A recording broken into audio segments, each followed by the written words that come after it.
Assalamualaikum warahmatullahi wabarakatuh. Pengawal ini ingin membunuh seorang ulama dengan senjatanya. Tapi kuasa Allah jauh lebih besar hingga ia tak dapat mengerahkan badannya. Mari simak cerita seru ini. Dan semoga yang subscribe dilancarkan rezekinya. Di sebuah kota besar yang ramai, terdapat masjid megah dengan arsitektur indah, di mana Syekh Hasan Al-Farisi selalu menjadi pusat perhatian. Setiap kali beliau berdiri di atas mimbar, ribuan orang datang dari berbagai lapisan masyarakat. Tidak hanya karena pengetahuan luas yang beliau miliki tentang agama, tetapi juga karena akhlak yang penuh kebijaksanaan dan kasih sayang. Masjid itu dipenuhi dengan cahaya lembut yang masuk melalui jendela-jendela tinggi, menciptakan suasana tenang. Suara Syekh Hasan yang dalam dan penuh makna terdengar jelas, menembus hati setiap pendengarnya. Ia tidak hanya menyampaikan ilmu, tetapi juga mengajak mereka untuk merenung, berpikir tentang kehidupan yang lebih baik, dan memperbaiki hubungan mereka dengan Tuhan. Wajah Syekh Hasan memancarkan kedamaian, dengan senyum lembut yang selalu menyertai setiap kata-katanya. Setiap kali beliau berbicara, orang-orang merasa seolah-olah waktu berhenti sejenak. Banyak yang terdiam, menyerap setiap nasihat dengan penuh perhatian. Sementara yang lain terlihat meneteskan air mata, merasa tersentuh oleh kedalaman hikmah yang disampaikan.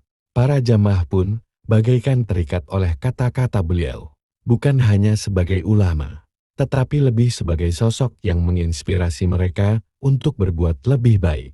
Mereka mendengarkan dengan tulus, karena tahu bahwa setiap ceramah yang disampaikan oleh Syekh Hasan adalah tentang kehidupan yang lebih damai, penuh kasih, dan penuh pengampunan. Namun, tidak semua orang di kota itu menerima pengajaran Syekh Hasan dengan hati terbuka. Di antara mereka, ada seorang pria bernama Abdullah. Abdullah adalah sosok yang tampak tegas dan berwibawa, dengan mata yang tajam dan sikap yang disiplin. Sejalan dengan perannya sebagai pengawal pribadi pejabat, setiap harinya, ia berkeliling menjaga keamanan. Namun pikirannya seringkali teralihkan oleh kabar tentang ceramah-ceramah Syekh Hasan. Meski sebagian besar warga kota terkesan dengan kebijaksanaan ulama itu, Abdullah merasakan sebaliknya. Baginya, ajaran-ajaran Syekh Hasan yang menekankan pada perdamaian, keadilan, dan pengampunan adalah sesuatu yang bisa mengguncang stabilitas kekuasaan. Bagaimana mungkin sebuah pemerintahan bisa bertahan jika rakyatnya mulai mengutamakan kebaikan pribadi dan kedamaian ketimbang kekuatan dan kekuasaan yang sudah ada? Abdullah merasa bahwa pengajaran Syekh Hasan, meskipun terdengar indah, sebenarnya bisa meruntuhkan banyak tatanan yang sudah ia pertahankan selama bertahun-tahun. Setiap kali mendengar ceramah-ceramah ulama itu, hatinya dipenuhi rasa gelisah dan curiga. Ia melihatnya sebagai sebuah ancaman terhadap statusnya dan kebiasaan yang telah lama ada di dalam dirinya. Namun, Abdullah bukan orang yang mudah terbuka terhadap perubahan. Sebagai pengawal, ia terbiasa hidup dalam aturan dan kepercayaan yang telah ia pegang teguh.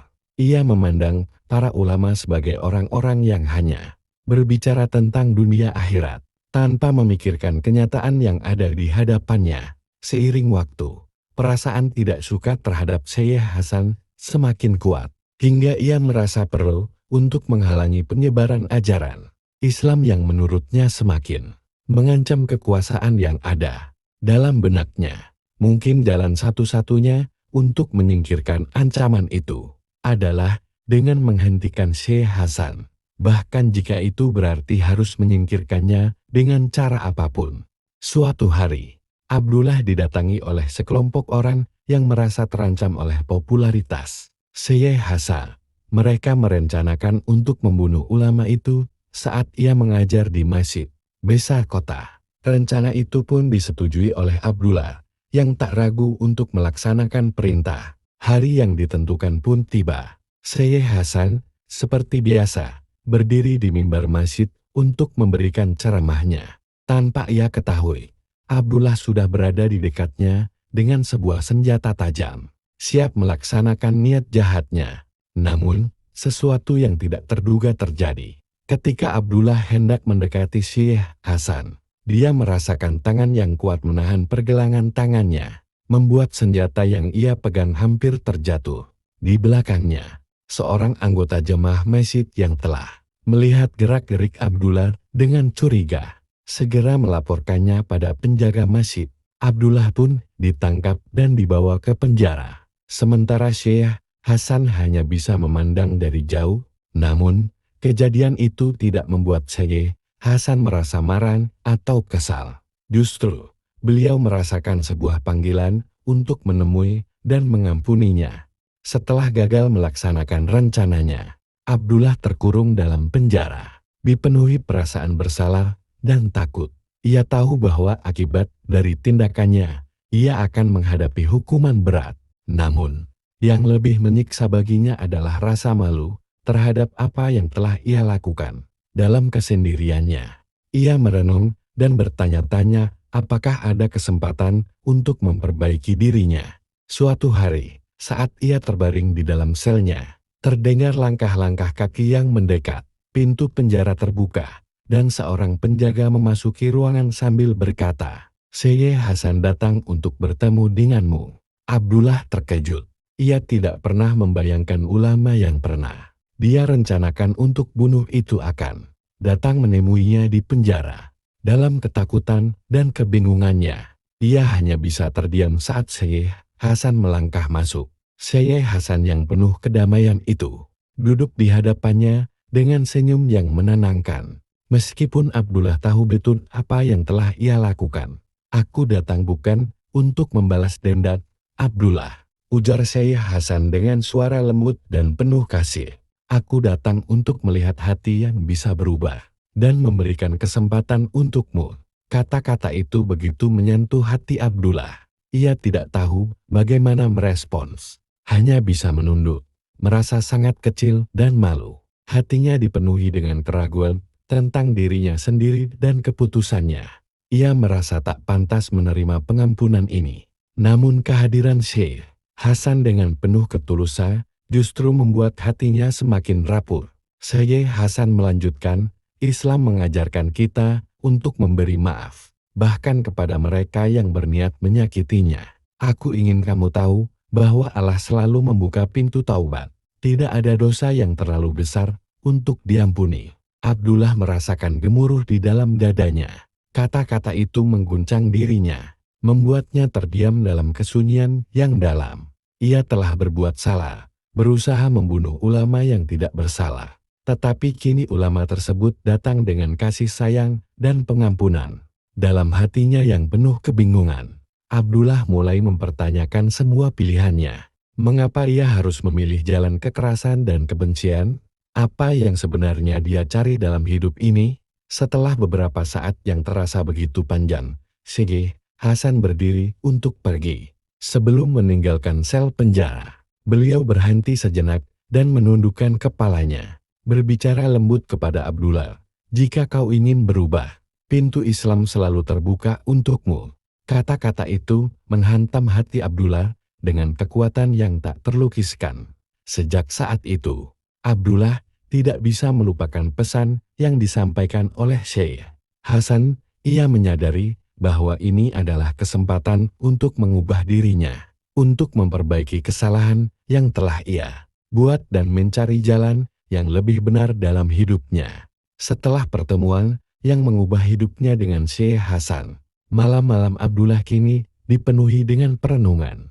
Dalam sel penjaranya yang sederhana, hanya ada sebuah lampu kecil yang menyinari ruangan dengan cahaya lembut. Lampu itu memancarkan kehangatan yang meresap ke dalam hati Abdullah, menciptakan suasana yang penuh ketenangan dan refleksi. Abdullah duduk bersila di lantai yang keras, dengan sebuah Quran terbuka di hadapannya. Pagi dan malam telah berganti, tetapi setiap malam, ia merenung tentang kata-kata Syekh Hasan yang penuh kasih. Kata-kata itu terus bergaung di telinganya, mengingatkannya akan kebesaran pengampunan dan kebaikan yang terkandung dalam ajaran Islam. Ia merasa ada sebuah cahaya yang mulai masuk ke dalam dirinya, menyinari setiap sudut gelap dalam hatinya. Pada malam yang tenang itu, Abdullah menutup matanya dan membiarkan pikirannya mengalir, merenung tentang tujuan hidup yang lebih besar dari kekuasaan atau materi yang pernah ia perjuangkan. Ia merasakan ketenangan yang belum pernah ia alami sebelumnya. Seolah dunia yang dulu ia kenal dengan kebencian dan kekuasaan mulai bergeser, memberi tempat bagi sebuah kedamaian yang lebih abadi. Suasana di dalam ruang itu sangat tenang. Suara malam yang jauh di luar, angin yang berbisik lewat jendela, seakan turut menemani proses pencarian jati diri Abdullah. Ia tahu, ada sesuatu yang lebih besar yang kini menggerakkan hatinya. Ia mulai membaca lebih banyak tentang Islam, menemukan kedamaian dan pengampunan dalam setiap ayat yang ia pelajari. Pada pagi yang cerah, dengan sinar matahari yang lembut menembus celah-celah jendela penjara, Abdullah mengenakan pakaian sederhana yang diberikan oleh penjaga. Ia merasa hatinya lebih ringan, seakan beban berat yang selama ini mengikat dirinya mulai terlepas. Pikirannya tenang, meski ada sedikit kegugupan di dalam dirinya. Ia tahu bahwa keputusan ini akan mengubah segalanya. Dalam langkahnya yang mantap, ia menuju ke tempat pertemuan dengan Syekh Hasan. Ketika tiba, suasana penuh ketenangan menyambutnya.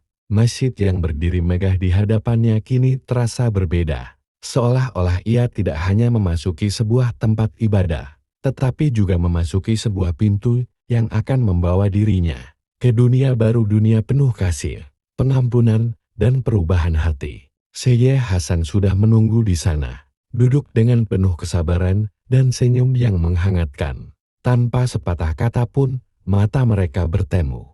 Dan dalam tatapan itu Abdullah merasakan kedamaian yang luar biasa. Tak ada penghakiman, tak ada rasa takut atau bersalah yang ia rasakan. Hanya penerimaan yang tulus. Dengan suara yang sedikit gemetar, namun penuh keyakinan, Abdullah mengucapkan dua kalimat syahadat. Asyhadu alla ilaha illallah wahdahu la syarikalahu, wa asyhadu anna Muhammad abduhu wa rasuluhu. Ujar Abdullah dengan hati yang terbuka. Setiap kata yang keluar dari mulutnya seakan membawa beban berat yang terangkat, memberi ruang bagi ketenangan yang baru. Saat kata-kata itu terlontar, sebuah perasaan yang belum pernah ia rasakan memenuhi hatinya, perasaan kelegaan, kedamaian, dan harapan. Ia tahu bahwa perjalanan baru telah dimulai, dan ini adalah langkah pertama untuk mengubah bukan hanya dirinya, tetapi juga lingkungan di sekitarnya. Sebuah momen penuh makna yang mengubah arah hidupnya selamanya. Syekh Hasan dengan senyum penuh kasih membimbing Abdullah dalam doa. Di bawah langit yang cerah, Abdullah merasakan ikatan spiritual yang kuat. Seakan ia tidak hanya bergabung dengan ajaran Islam, tetapi juga dengan sebuah komunitas yang penuh kasih sayang, yang saling mendukung untuk memperbaiki diri. Sejak saat itu, Abdullah tidak hanya menjadi seorang Muslim, tetapi juga seseorang yang bertekad untuk menyebarkan kebaikan, memperbaiki dirinya, dan memberi maaf kepada mereka yang pernah berbuat salah padanya. Dia menyadari bahwa hidup yang penuh dengan pengampunan dan kedamaian adalah kehidupan yang sejati, yang tidak hanya akan mengubah dirinya, tetapi juga akan membawa dampak positif bagi orang lain. Dengan tekad yang baru, Abdullah mulai bekerja untuk memperbaiki hubungan dengan keluarganya, teman-temannya, dan bahkan orang-orang yang pernah ia lukai. Ia menyebarkan kasih sayang dan kebaikan, mengikuti teladan Syekh Hasan yang telah menunjukkan jalan pengampunan dan kedamaian. Perjalanan spiritual Abdullah baru saja dimulai, dan ia tahu bahwa setiap langkah yang ia ambil akan membawa dirinya lebih dekat kepada Allah, serta lebih mendalam dalam pengertian tentang hidup dan tujuan sejatinya.